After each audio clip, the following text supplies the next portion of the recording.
ازيكم يا بنات؟ معاكم آية. النهارده انا جايه اكلمكم عن الدراي شامبو. عشان الجو حر فبنحتاج اننا نغسل شعرنا كتير، وده طبعا بيخلي الشعر يقع. فعشان كده اشتريت الدراي شامبو ده من كارفور. ده سعره حوالي حاجه و30، الصراحه مش فاكره قوي. بستخدمه ازاي؟ اما بحس ان انا شعري بدأ يفرز دهون، وكنت لسه غسلاه مثلا امبارح.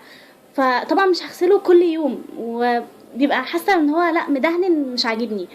فبضطر استخدم الدراي شامبو ده، برجه ومن على بعد كده برشه على الشعر.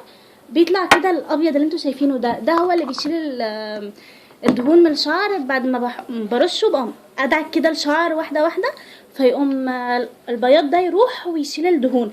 وكمان بيسيب الشعر فيه ريحه.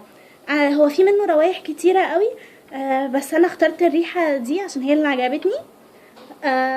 بس هو ده الريفيو، بس انصحكم انكم تجربوه.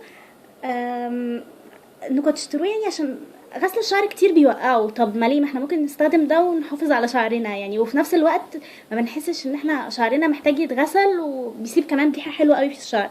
فانصحكم انكم تشتروه يعني. لو عجبكم الفيديو ما تنسوش تعملوا لايك وسبسكرايب وشير. ولو عندكم كومنت عايزين تسالوني على اي حاجه اكتبوا تحت كومنت، او هسيب لكم لينك الفيسبوك، خشوا اسالونا عليه. يلا اشوفكم في فيديو جديد، مع السلامه.